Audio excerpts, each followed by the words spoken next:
DYFI Malappuram ജില്ലാ സമ്മേളനത്തിന് പോരൂരിൽ തുടക്കമായി. ഡിവൈഎഫ്ഐ അഖിലേന്ത്യാ joint secretary Jaick C Thomas സമ്മേളനം ഉദ്ഘാടനം ചെയ്തു. 2 ദിവസങ്ങളിലായി ചെറുകോട് വെച്ചാണ് സമ്മേളനം നടക്കുന്നത്. ജെയ്ക്ക് സി തോമസ് പ്രതിനിധി സമ്മേളനം ഉദ്ഘാടനം ചെയ്തു. ഓരോ മുന്നറിയിപ്പും കൂടാതെ നിങ്ങൾക്ക് തൊഴിലാളികളെ പിരിച്ചുവിടാം. ഇതിലെ ഏവർക്കൂടിലെ മനുഷ്യവിരുദ്ധമായ തൊഴിലാളികൾ മനുഷ്യവിരുദ്ധമായ പ്രധാനപ്പെട്ട നയസമീപനങ്ങളും ഒന്നിതാണ്. ഇതിനെ എതിർക്കാൻ ആരുണ്ടായി?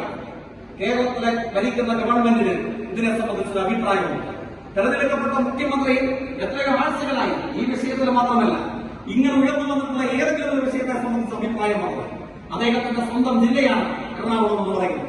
അവിടെയാണ് 1000-ഓളം വരുന്ന ചെറുപ്പക്കാരെ പിരിച്ചുവിടപ്പെട്ടത്. എന്തെങ്കിലും ഒരു നയസമീപനം സ്വീകരിച്ചു ലേബർ കോഡ് എന്തെങ്കിലും നടപ്പിലാക്കാൻ യൂണിയൻ ഗവൺമെന്റ് താൽക്കാലിക രാഷ്ട്രീയ അധികാരത്തിന്റെ മറവിൽ RSS ശ്രമിച്ചപ്പോൾ അതിവിടെ നടപ്പിലാക്കില്ല എന്ന് തീരുമാനിച്ച സംസ്ഥാനമാണ് കേരളം. ഡിവൈഎഫ്ഐ ജില്ലാ അധ്യക്ഷൻ പി ഷബീർ അധ്യക്ഷനായി.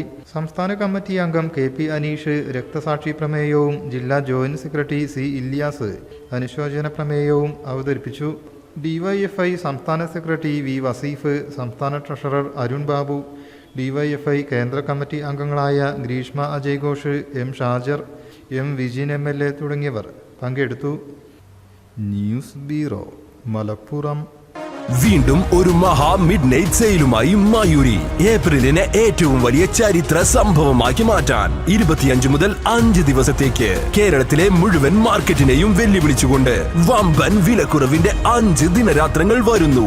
ഇത് വീടുകൾ പുതുക്കാൻ, പഴയതൊക്കെ മാറ്റിയെടുക്കാൻ, പുത്തൻ ഗൃഹോപകരണങ്ങൾ വാങ്ങാൻ കഴിയുന്ന ദിവസങ്ങൾ.